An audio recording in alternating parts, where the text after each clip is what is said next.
So I am backstage at Camp Bestival with the one and only Mr. Fatboy Slim. How are you doing? I'm very well, thank you. How are you doing? I'm very good, thank you. So you've got your set very shortly. Are you excited? Yeah. Obviously, I've done the southern version of Camp Bestival a few times. I'm assuming it's going to be fairly the same atmosphere. In which case, I'm very excited. For me, it's a really fun gig because playing to a younger audience sort of turns me on, and I don't have to worry too much about being super cool, so I can mess about a bit more. And having kids of my own, I think I'm quite relaxed with the idea of playing to a younger audience, but at the same time really aware that this is kind of one very isolated chance for them to go raving and see bands and stuff like that, which I never did until I was like 16 or something like that. So I love the idea of those younger kids on their drunk parents' shoulders having their musical education, and I'm very proud to be part of that. Yeah, it is really lovely to see like all the different generations like just being able to enjoy like the same music and like get exposed to it. Entry level raving. Yeah, I like that. And so you've been very busy, a lot of festivals this summer. Yeah. Well, having had that time off during lockdown, I kind of, in my mind, I was like, I realised how much I love doing this and how much part of it, and I vowed to enjoy it all I could if I ever got a chance to do it again, and also never to moan about an airport or a long drive ever again. So no, but this year, I mean, then the year after, a lot of the gigs didn't happen. So this year we sort of booked more, thinking half of them wouldn't happen, and they all have. So it's been my busiest year for many years, but I'm absolutely enjoying it. And like I said, having had my favourite part of my life snatched away from me for that time has made me appreciate it more, and so I'm relishing it. And at my age, I can't take it for granted that I'll be doing this forever, so I'm enjoying it to the fullest extent of my capabilities. And is there like a particular moment or a song in your set that you really look forward to that's like the pinnacle? No, not just getting on. I think no, there's a moment when you know you've got the crowd and you know it's like this is working, and sometimes it happens from the off. Sometimes it normally happens about 10 minutes in. Sometimes it takes half an hour, but it's that moment where it's like, we've got this. You know me and how this works, and you're not trying to impress anyone. And then from then on it becomes effortless. So it's that moment when it's like, yeah, we've got them now. We know we've made friends. It's almost, it's a bit like you've been flirting with someone, then when you have that first snog, it's like, we've established what we're up to now, And I noticed from my research as well, big fan of the aliases. So I was having a look, and I think the correct title was the most top 40 singles under different pseudonyms. Yeah, that one I'm taking. Yeah. All I have worked under a lot of pseudonyms, but all the ones you'll find on the internet aren't all true. Oh, okay. There's a list. I've used probably about 15, and there's 25 on the internet. So there's 10 that other people. Some are actually really witty ones, like Margaret Scratcher and Hot Since '63. Hot Since '63. I wish I'd come up with that. No. A lot of them are just things that people have put up on the internet. But yeah, I'm not sure if it still stands. But last time I checked, I held the record for the most top 40 singles under different names. I was going to say, I could do with a cool new DJ name. Do you think you can come up with one for me? I would have to know you. I'd have to know your star sign, your age, your hobbies. Okay. Real name, stuff like that. No, I don't. All I would say, don't put the initials DJ before it. Okay. Don't call yourself DJ anything. And I think of a really cool name. Do you want me to just give you one? Yes, please. Jesus Martinez. I love it. That's going to be. I think I might change it to that. It's spelled Jesus, but you have to tell everyone it's pronounced Jesus. B, it's a man's name, and C, you don't even look vaguely Latin, so it would just flummox everyone. I love it. Thank you very much. And is there any advice that you would give to someone that's trying to grow in this industry in DJing? Yeah, just don't give up. Keep plugging.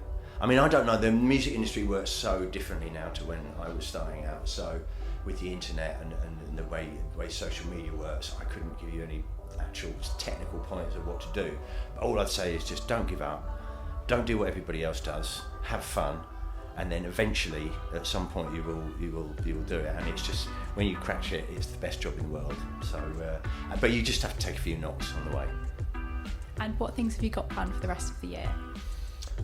More of the same, really. Going to America quite a lot, going to South America. I've got a big I'm taking over Butlins in Minehead, doing a weekender. That's going to be fun. I've never done that before, so I'm curating the whole weekend. And I'll be cropping up and playing, in lots of different places and lots of different pseudonyms.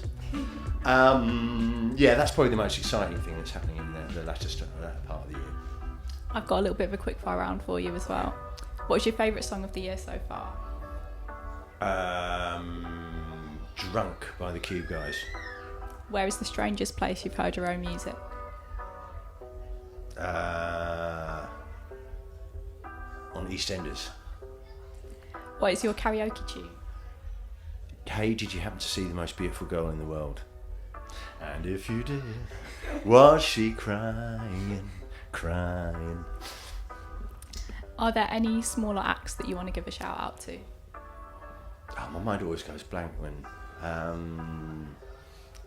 no. Go and see my son if you ever get a chance. He's very, very good. And what has been your most embarrassing moment? Whatever in my life or professionally?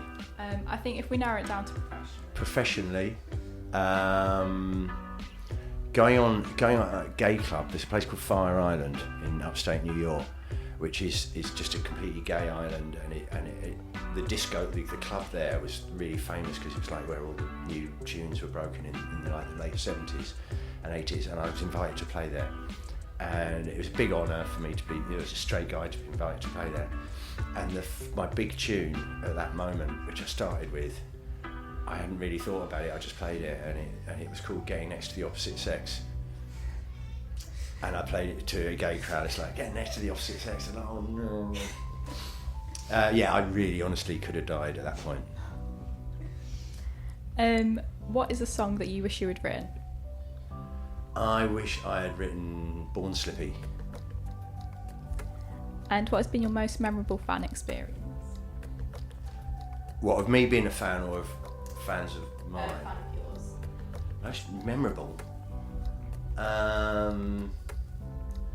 Probably my best was a guy called Kevin, who was my super fan, and he was really into like samples, and really, he wanted to know every sample I'd ever used, or he'd get, every tune that I'd ever played, and this is going back 25 years, and we became friends. But then he started feeding me samples, and then he actually helped me, found samples for me to use on the tunes, and then he got a job as a musical supervisor for a publishing company. So his job now is to do, so what was his hobby has now become a job, and now he works for Jeff Wayne, and he puts music in commercials, and he DJs. And last year, for the first time, he opened for me DJ. I got him to open for me DJ, and it's really lovely. I mean, we're both middle-aged men now, but it was just like, he went from this little sort of teenage kid who was there at the front of all my shows to like, now we're friends and we work together.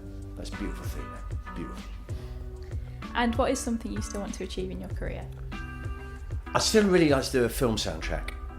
I've flirted. I did some stuff on Moulin Rouge, and I've done like the odd tunes in things, and then I was musical supervisor for a film called Ibiza: The Silent Movie. I got to work with Julian Temple, who's a brilliant director, but I didn't have time to write the music. What I'd love to do is actually score a whole film, and it'd be a brilliant film as well. It would be like the Coen Brothers' next mega hit.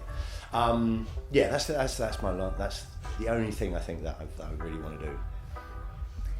And would you like to request a song for me to play on the show? Yeah. Can you play At the River by Groove Armada? Yeah.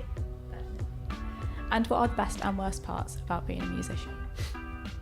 The best and worst parts? Worst part is sometimes you can't listen to somebody else's tune and go, oh, I really love that. You just go, bastard, why didn't I think of that? What can I nick out of that without, what have you done there that I didn't do? So sometimes my innocent enjoyment of music is tainted by the fact that it's my job. That's the downside. The upside is I get to live my whole life in music, and from when I wake up in the morning I always wanted to just put records on. Now my job is to put records on during the day and listen to them to find the good ones to then play to you lot.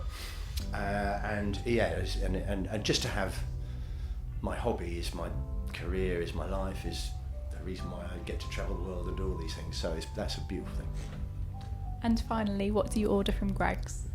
What do I order from Greg's? I don't really go to Greg's, I'll be honest. Okay. Have you got an equivalent? I go to McDonald's a lot. Yeah. Double quarter pounder of cheese, or if they've got something bacony on there, you know, like they're the guest one. Yeah. I go for that, or double quarter pounder of cheese. Hi, I'm Fatboy Slim. Good morning, good afternoon, good evening, good night. You are listening to the Indie Show on Stafford FM. Was it FM? That was it. You have to cut the freaking thing.